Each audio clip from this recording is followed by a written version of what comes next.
Inspired by the life of the savvy and ambitious Colombian businesswoman Griselda Blanco comes a new Netflix original limited series. Griselda tells the story of a devoted mother who, with her lethal blend of charm and relentless savagery, creates one of the most powerful cartels in history. Witness Sofia Vergara's captivating transformation into the godmother of the underworld. Griselda, now streaming only on Netflix.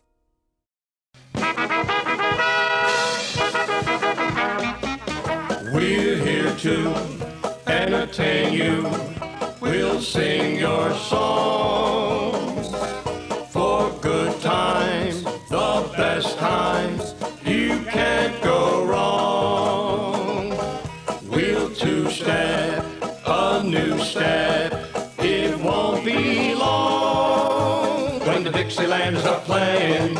Soon you'll be swaying, so come on, sing along.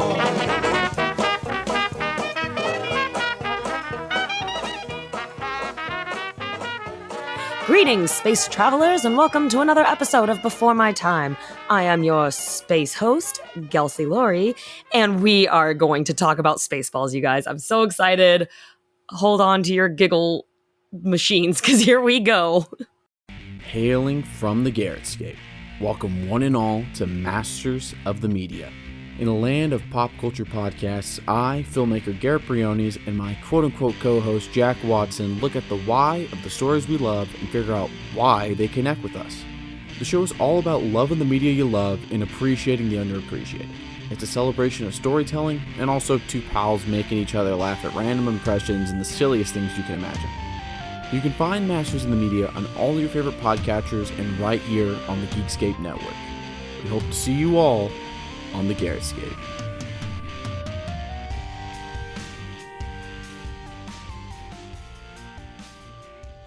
Gelsey, we are at a point where Spaceballs is now 35 years old, which means that this movie's not technically before my time. It's before mine.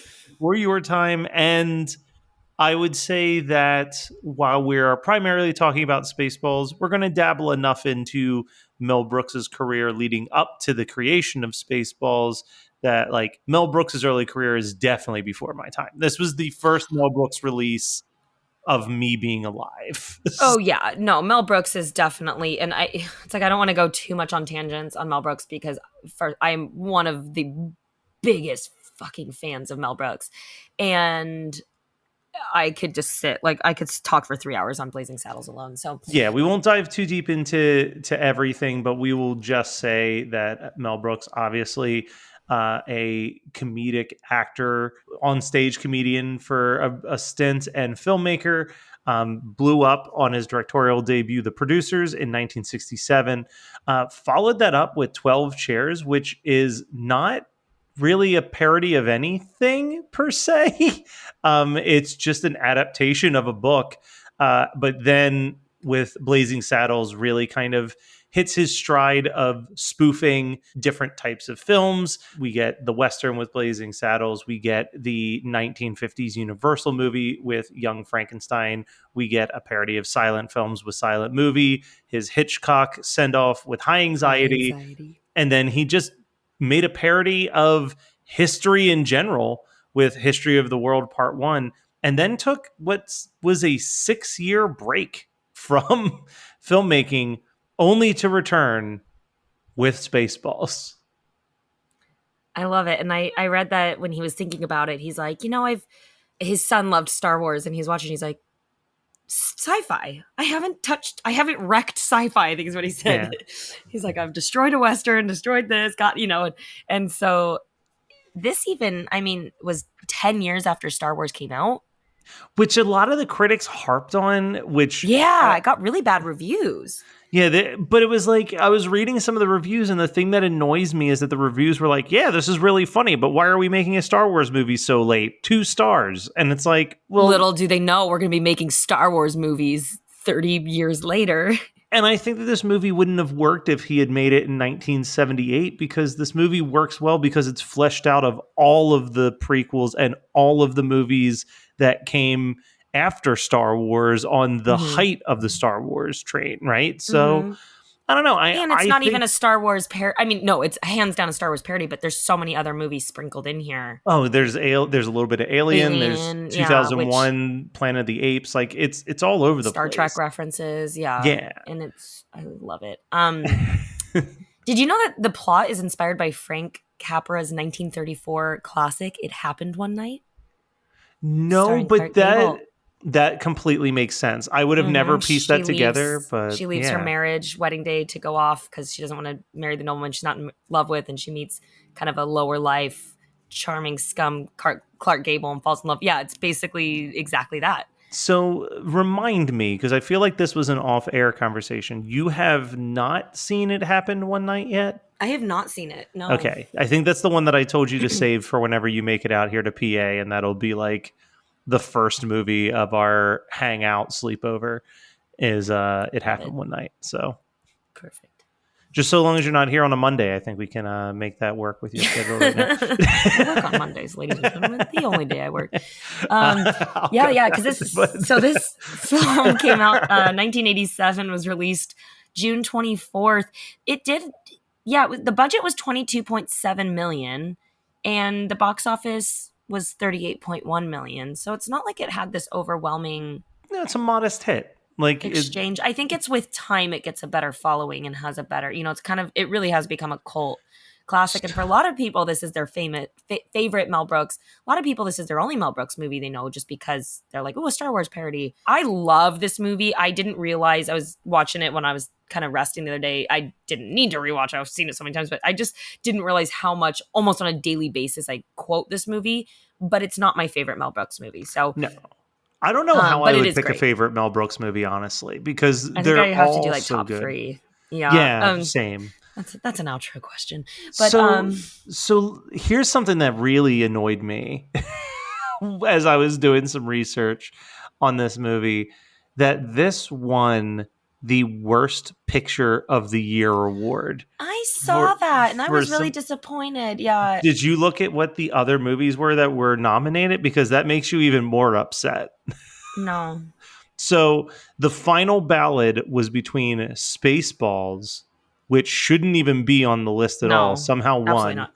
Leonard Part 6, Ishtar, and the Garbage Pail Kids movie, which are all unwatchable trash. Oh, I've seen all 3, and they're all unwatchable trash. And then some of the, what they called the dishonorable mentions, so the movies that were in contention to be amongst the worst movie winner, but didn't make it to the final ballot, include such stuff as like Beverly Hills Cop 2, Ernest Goes to Camp, Jaws the Revenge, Surf Nazis Must Die, Teen Wolf 2, Silent Night, Deadly Night 2, Revenge of the Nerds 2. Like, you're telling me Spaceballs is worse than all of those movies that I just named. The person that's picking that was like one person's decision, and they just, how there's always someone that's like, that was stupid. Yeah, they just had it out, and there's whatever. They can go jump off a bridge. And it was a Los Angeles-based group of film buffs and film critics devoted to honoring the worst films of the year. Yeah. No. We don't like them. I don't like them because this is just a brilliant. Let's talk about this brilliant cast. So, cast as Lone Star is Bill Pullman. So I didn't know that he was nobody before this film. He'd only done one picture before, and Mel Brooks saw him in an off-Broadway play, and he was like, oh my God, this guy has like the charm and presence. He's perfect. Now, there were other people that were offered in the beginning. Brooks tried to get Tom Cruise, Tom Hanks, and they all turned it down.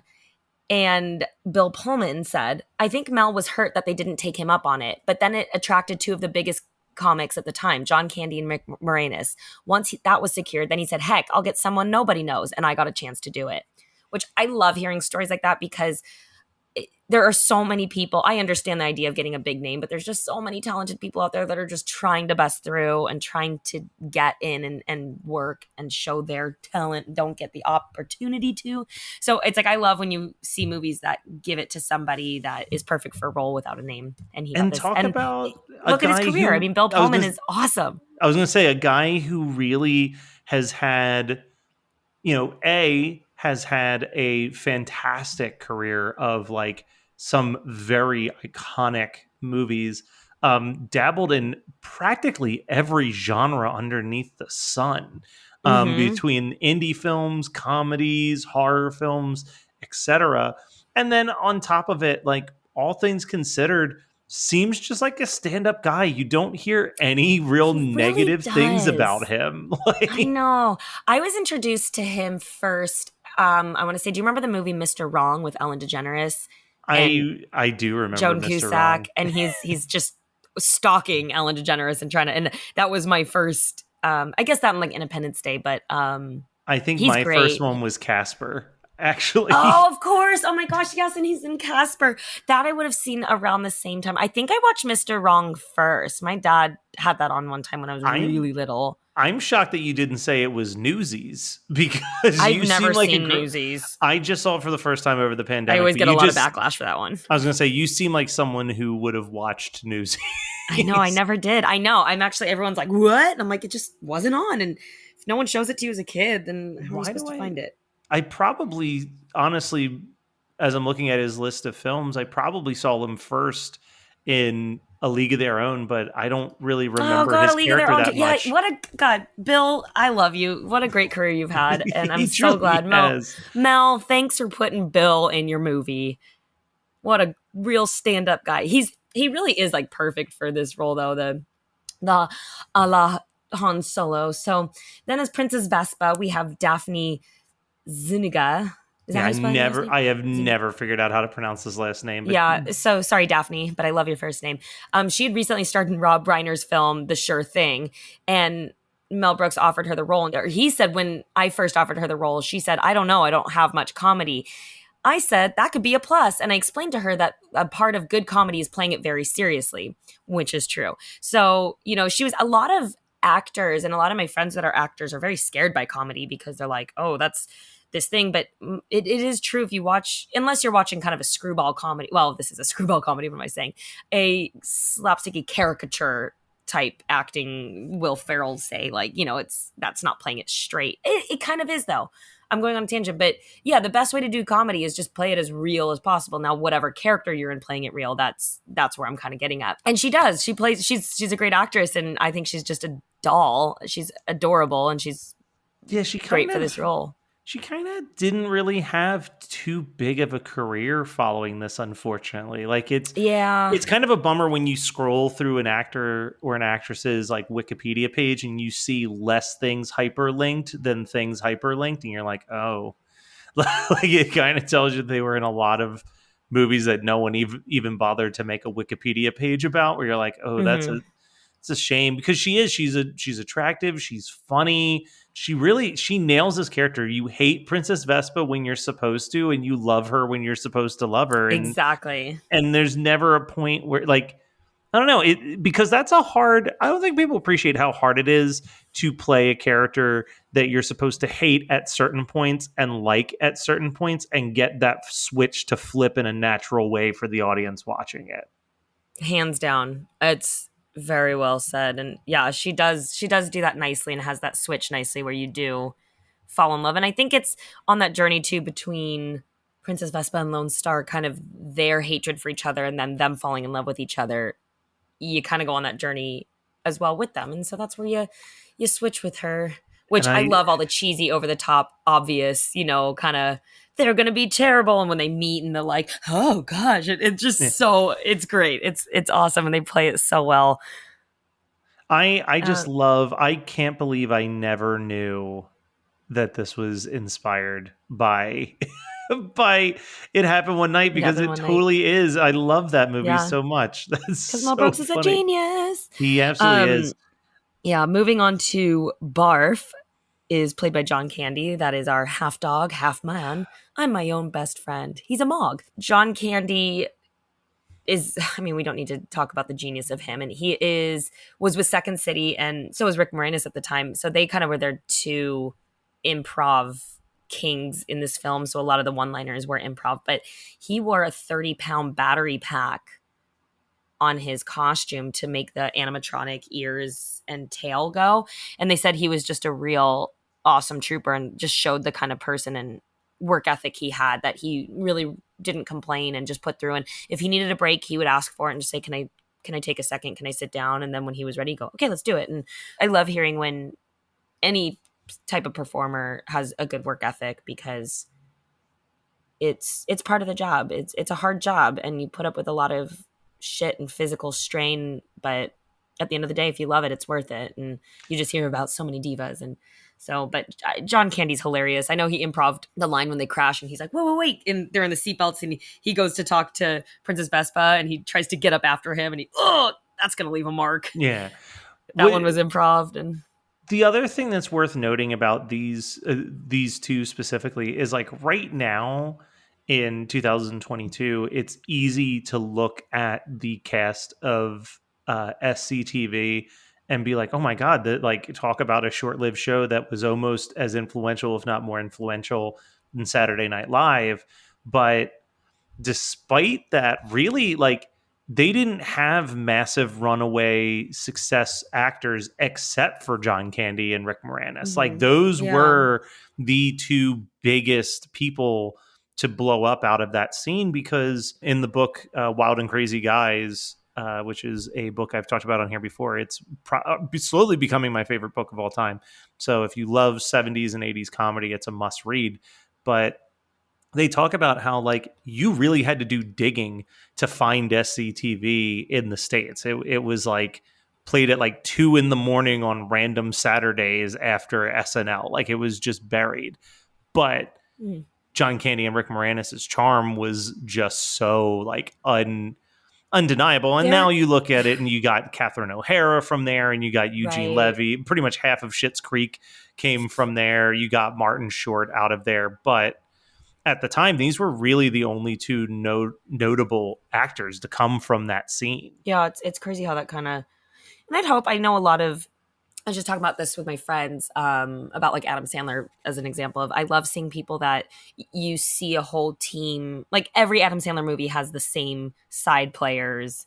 He puts his friends in his movie, and he always has. And you still see them. And I love when you kind of see that in directors or comedians that, you know, someone that used to be with someone in Second City, they might have pulled them up with them, or, you know, it's just kind of that group, like, look, we're in this together, and whoever gets there first will help the other kind of a feel. And not saying that that's exactly what happened here, but I do feel like a lot of that world was like that, which I love. Well, and another great story was that John Candy was on multiple occasions cast in movies where he didn't think that he was right for the part and would recommend Rick Moranis every single time. And I think two of the big examples was Ghostbusters. He was supposed to play Louis Tully, and he was supposed to play the dad in Honey, I Shrunk the Kids. Oh, interesting. And in both of those situations, he said, I'm not the right guy for this part. You got to hire my friend Rick. Like, so I love that. Like, so. And I love, let's talk about Rick Moranis, because steals the show. He is the star of this movie. Mel Brooks said that he cost him so much money because Mel Brooks ruined so many takes helplessly laughing. Like, he's like, I couldn't, like, Rick Moranis would make Mel Brooks laugh so much that he would ruin the take. And they'd be like, fuck, we have to do it again. And that's why he cost him so much money, because he's so funny. And he improv'd a lot. I didn't realize how much he improv'd in this film. And I think that's why he got him laughing so hard, because he would do things that they would just, like, couldn't hold it together. And he came up with obviously it's funny because he's really short. And so they decided to get this huge helmet. And Mel Brooks said, the giant helmet is a sight gag that works every time. It was big, dumb, funny idea. It was the kind of cartoonish joke that worked for adults as well as kids, which is so true. Every time he walks on the screen, he doesn't even have to do anything, and you're laughing because it's just ridiculous. But it was Rick Moranis' idea to change the voice of, you know, when the helmet's down to yes, that, or when it's up, he's like, I can't breathe in this thing. And it's so funny. I mean, I want to say, when I've watched it a million times, and I will always laugh out loud at his lines and his performance versus everyone else's in the film. And again, reading that book, I learned to really love Rick Moranis as kind of a, like, I would describe Rick Moranis as very punk rock. He might not look it because he was this like kind of awkward, nerdy guy, but the way that, you know, the most famous character of SCTV was him and Dave Thomas doing the Mackenzie Brothers. And that came from when he found out that the Canadian broadcast network requires every one of their shows to have at least 1/8 of the show must have exclusively Canadian content that would only make sense in Canada, was like the way that it was worded. And he's like, this is stupid. We're all Canadians. Like, oh, it's 100% Canadian content. Like, what the hell do they mean that our show is not Canadian enough? So he said, give me a camera and leave me alone. And him and Dave Thomas just bought a case of beer, set up a camera in front of a map of Canada, and created the Mackenzie Brothers as a completely improvised mockery of the worst stereotypes about Canadian people. And it became the runaway hit of the show. But that came from him just being like, this rule's stupid, so we're going to make fun of it. Like, I love that. That's great. That's where the best things are for born from. And he's obviously had an incredible career as well. And the roles he's played have been incredible. He's an incredible singer too. I mean, wow, Little Shop of Horrors. But there was that time, it was a couple of years ago, and everyone's like, what happened to Rick Moranis? And like, why did he stop acting and this, that? And it's such a tragic story. Breaks my heart. But he lost his wife and he left the industry to go be a single parent and raise his family and be there for his kids, which is such a devastating, sad story. But it also is just like made me love him even more, that I'm like, God, that just shows his character, that instead of going, I'm in the height of my success and can get even more successful, and I'm going to keep doing that, and I can just get the money and have someone else help my kids. It like did the reverse, where it put life into perspective of what's important. And he's like, great, I've done this, I love it, but that's not important. My family's important, my kids are important, and I need to be there for them. And it just, I literally was like, I couldn't have loved him more, and that made me love him more. Did you hear that he's coming out of retirement very soon? What? Disney Plus convinced him to do a sequel to Honey, I Shrunk the Kids. Shut the fuck up. I didn't know that. Oh my gosh. You guys can't see me, but I am doing like the biggest like dance right now of excitement. Yeah. Oh. Yeah, it's going to be called Shrunk, and I think it's going to be exclusively for Disney Plus. Good. Thank you, Rick. We need that. We need you. The most recent update was in January 2022.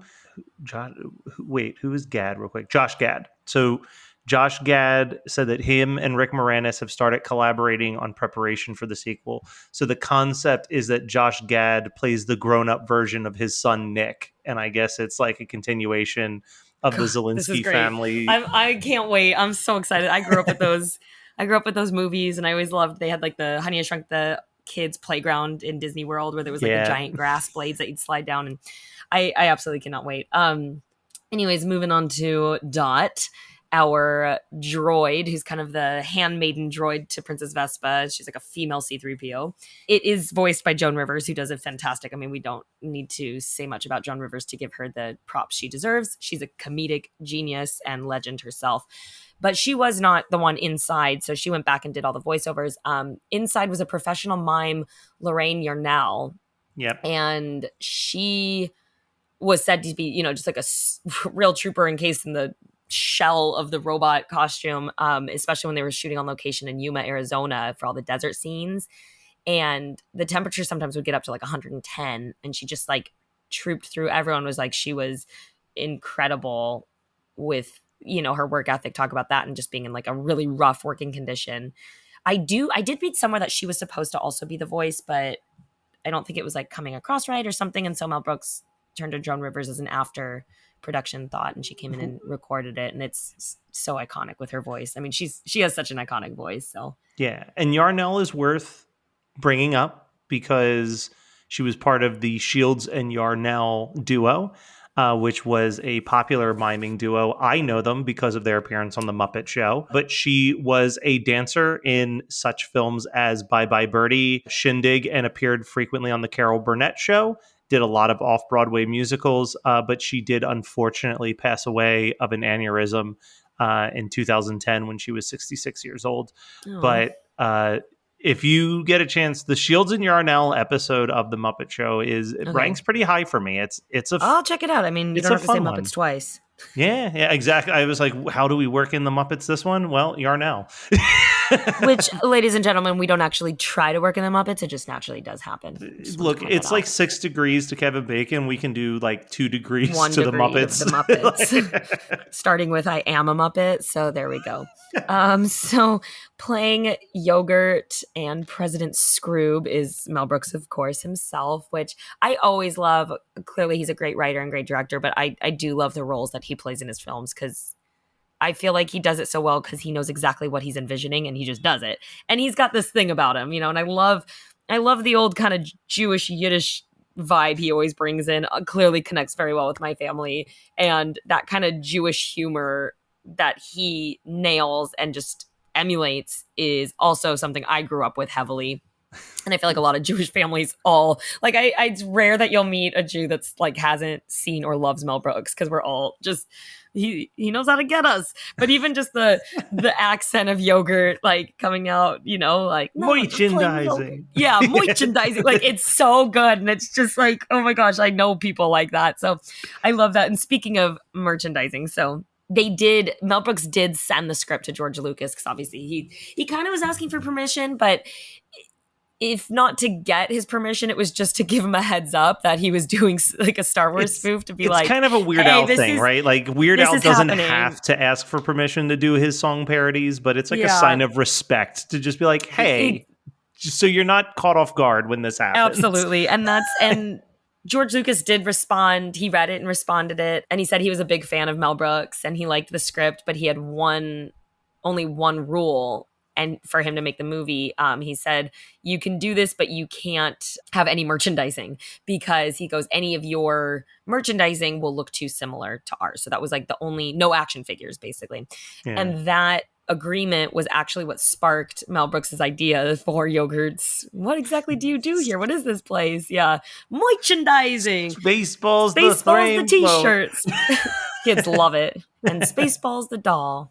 Adorable. May the Schwartz be with you. It really was an expose to the movie business that, it's like a lot of the movie do make huge box office money, but the real money, and I do believe, I forget what the numbers are of Star Wars, but the majority of the money that Star Wars like banked on was the merchandising, not the films itself. Well, and that's where, to this day, we're still waiting for Spaceballs 2, the search for more money that Yogurt promises us. Apparently, Rick Moranis really wanted to do Spaceballs 3, the search for Spaceballs 2, which I think is also a really great idea. Why is he such a genius?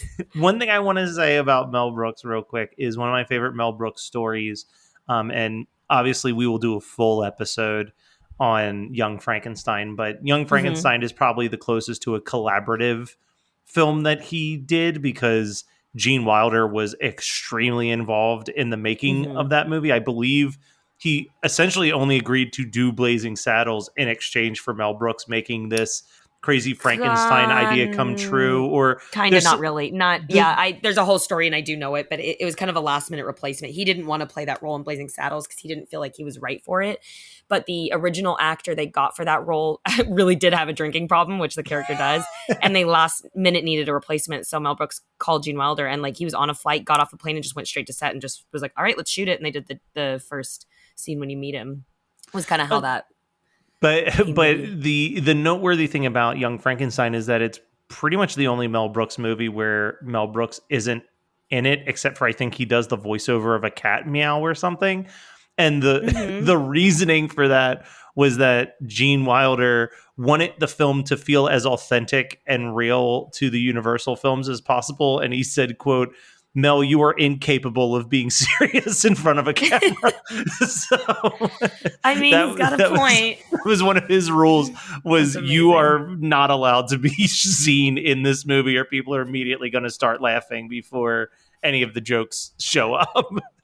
I didn't realize how much Mel Brooks had such an impact on me, an impression on my style of comedy. And even as a performer, I think like every time I watch any of his films, which I've seen them all again a million times, they're like comfort films at this point, but the style and that of kind of how I live my life, I was like, wow, I took so much from Mel Brooks. He's got a gift, but he definitely is more of a very silly, his jokes and a lot of his jokes that, are running jokes in a lot of the films, the one would be walk this way, no, this way. And, kind of, I don't want to get too much in that. It's a young Frankenstein. But one of the bits that they do in this movie, which he was kind of inspired by Blazing Saddles, where they're all named Johnson. The last name is the whole town. Everyone's a Johnson.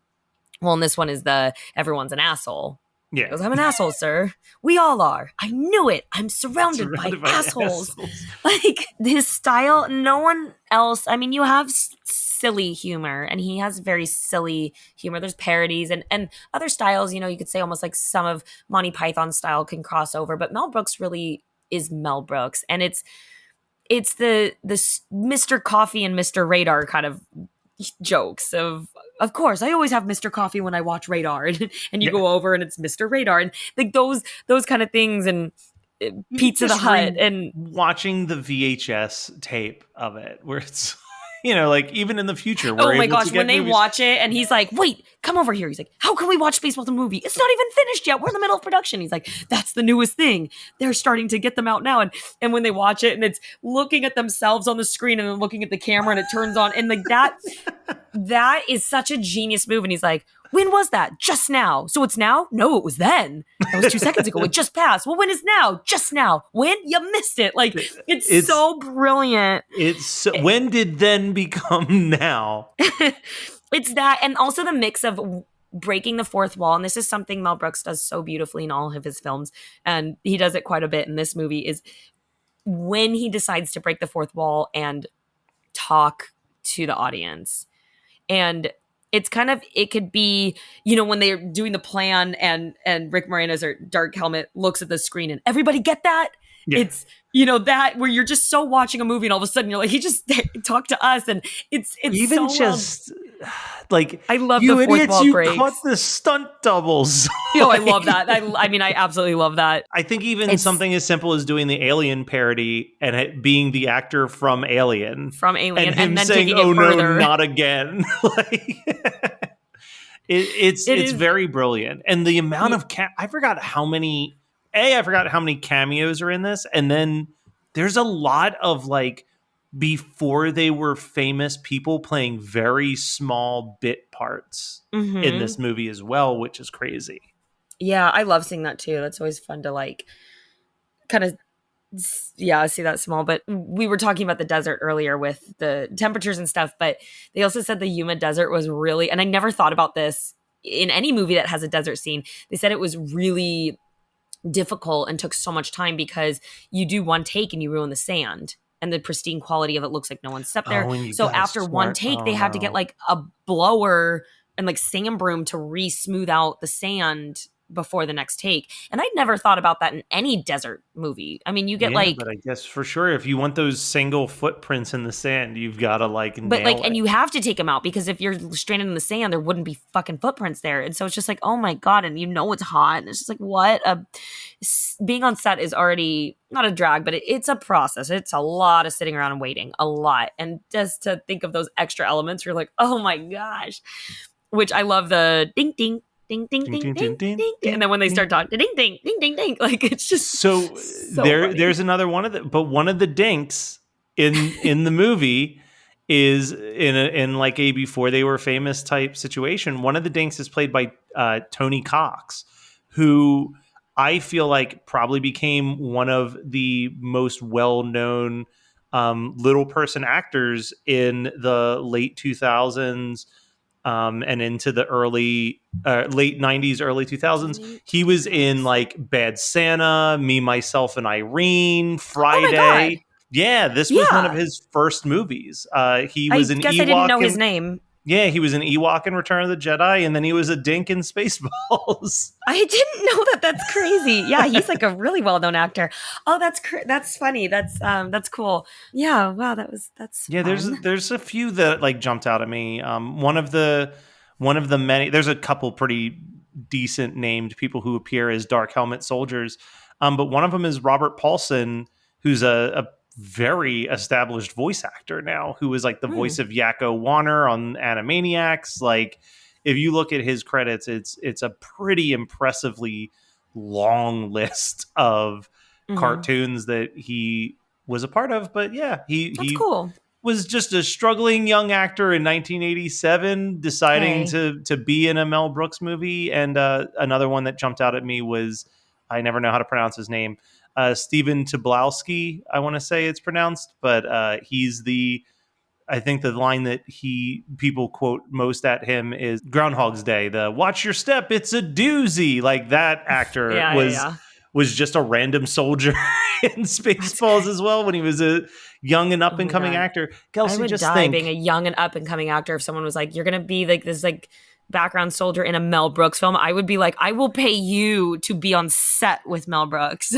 I will give you my money."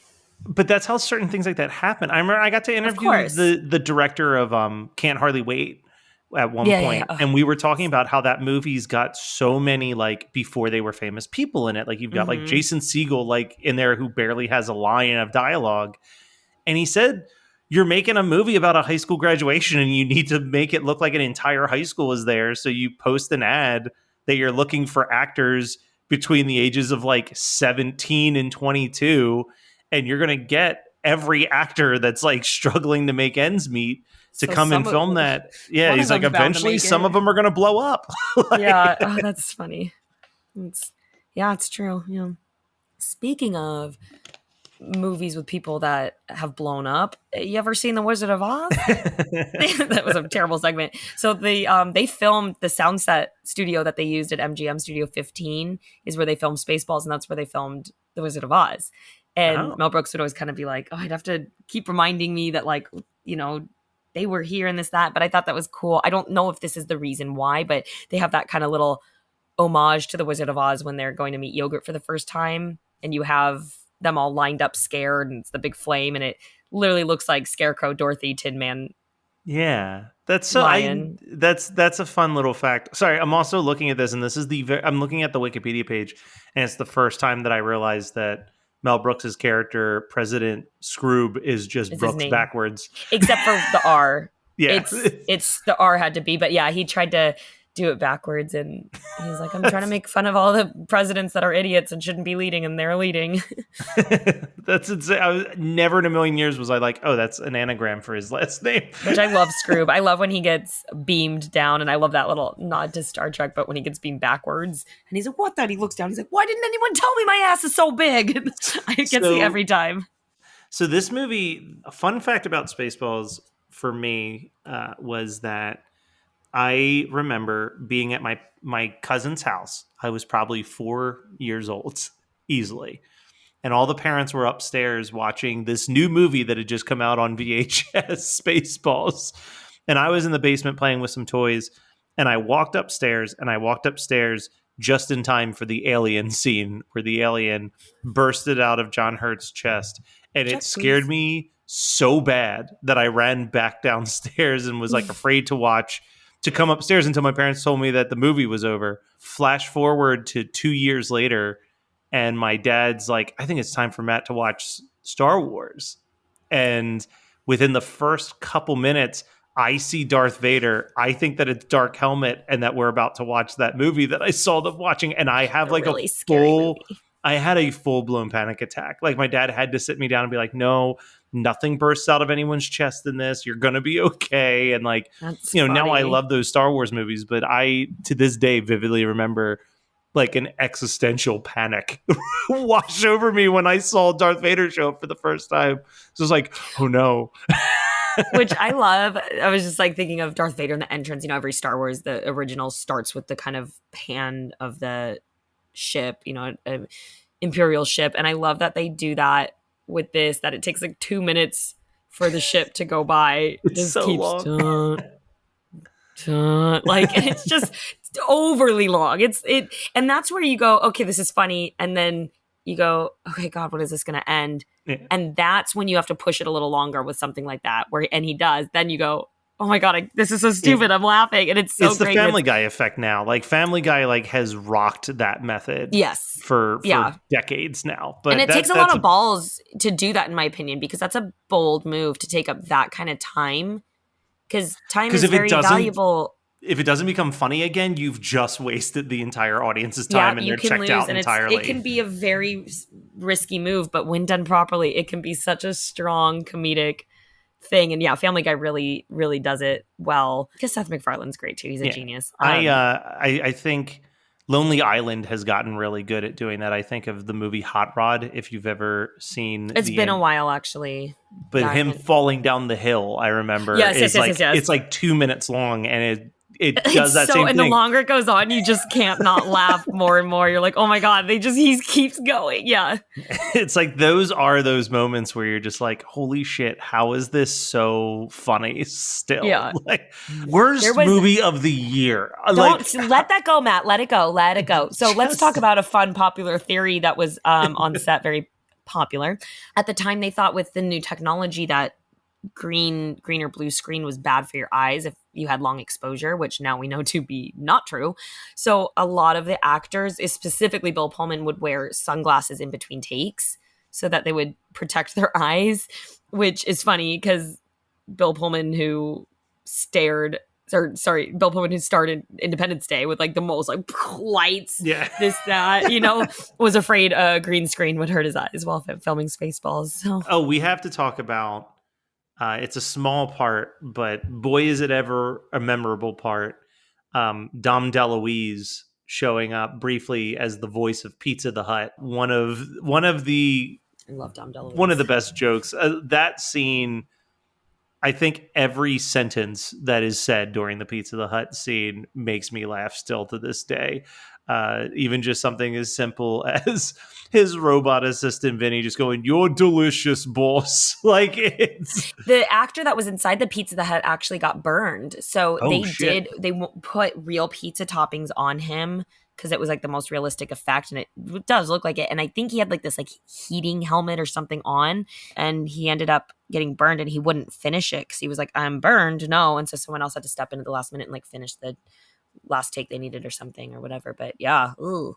Yeah, and I just love Dom DeLuise. Dom DeLuise is Dom DeLuise in Blazing Saddles is my all-time favorite performance maybe in life. That scene is unbelievable. Wrong! Like, it's my absolute, like, I can't get over him. We definitely have to do Blazing Saddles because that's just really also his voice was so important to so many things I watched. Like, as a kid who watched, All Dogs Go to Heaven as a kid, like, he found this other second career is just being born with the perfect voice for voiceover. You know what I mean? Like, he didn't even have to put on a character. It's like, just open up your mouth and talk and you sound like you're a cartoon character. And I kind of love that. I do too, yeah. I think my favorite part of this movie that my sister and I quote all the time, and I remember one time my sister and I were watching this movie together and we'd seen it before, but we were like in tears laughing, is when we'll jump to light speed. No, light speed's not fast enough. Jump to ludicrous speed. And they're, ludicrous, it's too dangerous. He's like, I'll give you this, and he's like, aren't you going to buckle up, sir? Buckle this. But when he's flying and my brains are shutting into my feet. And he's, stop. It's too dangerous. We can't stop.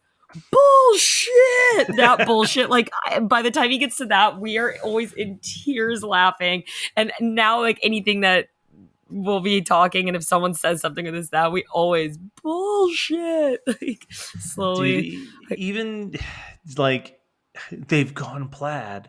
We also got to give a Tesla, shout out. Do you know Tesla has a ludicrous speed, and there's rumor that there's going to be a plaid setting. So they think like Elon Musk must be a Spaceballs fan. Yeah. I mean, I'm sure, I'm positive he is. I do also want to give a shout out to Ronnie Graham, who wrote a bunch of episodes of MASH and then just pretty much exclusively appeared in Mel Brooks movies for the rest of his acting career. But he plays the minister in this movie and has just some of the best lines in the whole movie. But the one that I always think of is, "Dearly beloved, we are gathered here today to witness Princess Vespa, daughter of King Roland, going right past the altar, heading down the ramp and out the door." I do love that too. It's so good. That's good too. I totally forgot. So I did mention earlier that Rick Moranis improvised a lot, but the scene that he completely improvised is when he's playing with the dolls, the action figures. It was completely, and if I do recall, that was like a running gag for the set. Like, he was like doing that, and it wasn't in the script, but because I think they had these action figures for the merchandising scene. And so he started like doing that for like a side gag just for their own entertainment. And then they were like, we got to put this in the movie. And so that whole thing is improvised. which I Oh my love. God. Did you Were you see playing anything? No, No. sir, I did not see you playing with your dolls again. Which that role was supposed to be played by Steve Martin. I could 1,000% see Steve like, Martin yeah, in and that he role. was too busy. I mean, that was kind of a lot was going on for him at that time, so he turned it down. But it was, I mean, he did a great job. It was executed. I was going to say, the actor who did play George Weiner, I believe is how that's pronounced. I mean, he does crush it in this movie. Mhm. Like, Yeah. holy shit. Okay. Sorry, I'm looking at his filmography. And he's in American Pie 2, and as soon as I read who he played, I can see it now. It's a very small part, but he played the director at Michelle's band camp who plays the trumpet that was Okay. in Jason Biggs's ass. But I never would have pieced that together until this moment. But the second I read that, I'm like, yep, I can actually 1,000% see that was Colonel Sanders' chicken. Yeah. Oh my God.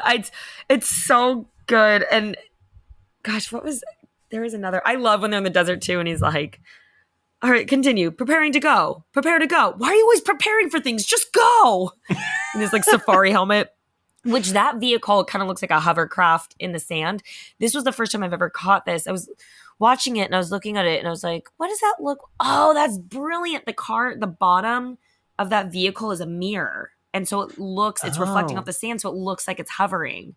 So if you watch it again, look at it and you can tell it's a mirror if you know it is. And I thought that was a really clever way to make it look like it's And I love hovering. that his helmet, when it falls, it's got like a little smiley face sketched into his safari helmet. Like the details, there's so many good details in this movie. Oh God, it's a perfect film. Yeah. It's really a perfect comedy. It really is, yeah. It's great. And I've got a bunch of like moments of the film that I'm like, oh, this part, that part. But I could sit and quote the whole thing, and eventually every line we'll just do a radio play of it. Exactly. I don't want that to turn into this and people being like, I don't want to sit here listening to you reenact the fucking movie, Gelsey, get out. So that's, obviously there's like so many moments to talk about, but that's the bulk of my love I can give today without going on a rampage. Hey, do you have an idea for a podcast but don't know where to start? Or do you have an already existing podcast that you want to take to the next level? Well, check out WeKnowPodcasting.com. From concept development to theme music to editing to logos, WeKnowPodcasting.com is a one-stop shop for all things pod. Don't hesitate to hit us up.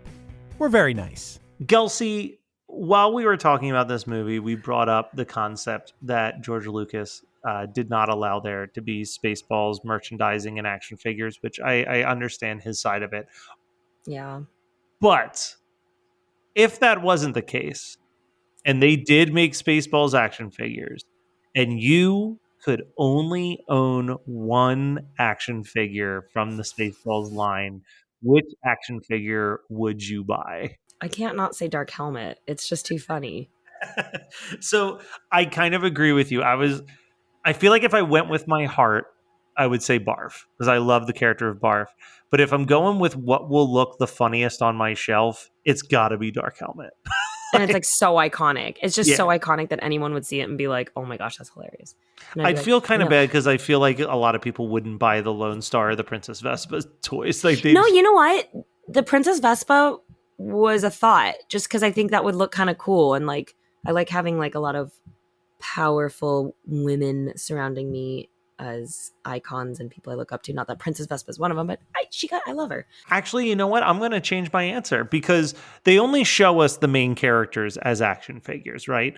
But let's say it was similar to Star Wars where they start making extra like toys of every character that appears in this. I think I want a Pizza the Hut action figure for my shelf. Perfect. It kind of grosses me out, the Pizza the Hut. So I don't think I would. I'm going to stick with my Dark Helmet. I love Pizza the Hut so But much. it's funny you said this. I actually have a window open right now because I was like, okay, they don't have merchandising. I was like, but this is how many years later and the internet exists now with people in small shops. So let me just there's definitely like a Spaceballs the t-shirt that you can buy there's from a Etsy. Spaceballs the everything. Like everything exists now because of like Redbubble and this, that. So I found this t-shirt that I was like, oh, I really want it. But then I found that the artist that made it does a couple other Mel Brooks ones. And so I found this Blazing Saddles t-shirt that I'm just every day, like, is today the day I click buy?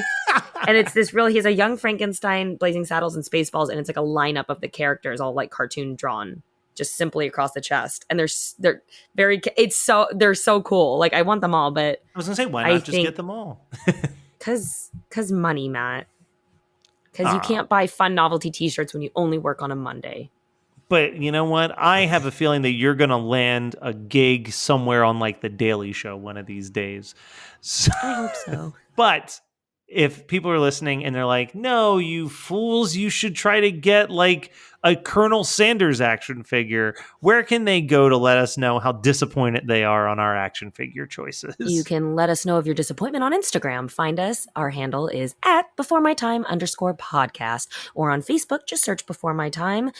That's right, we will show up. And then you can be like, you idiots, why would you pick those characters as your action figures? You should pick these characters as your action figures. And then we can get in a little heated online debate and be like everyone else. Thank you so much for listening. You should leave a 5-star review. Just saying. Okay, bye.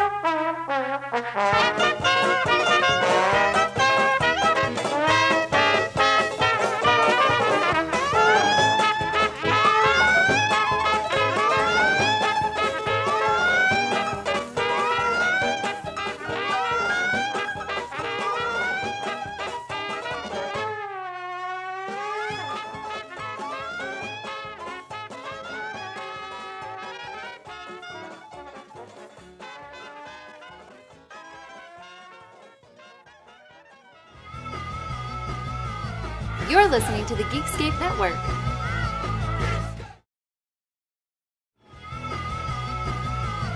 You're listening to the Geekscape Network.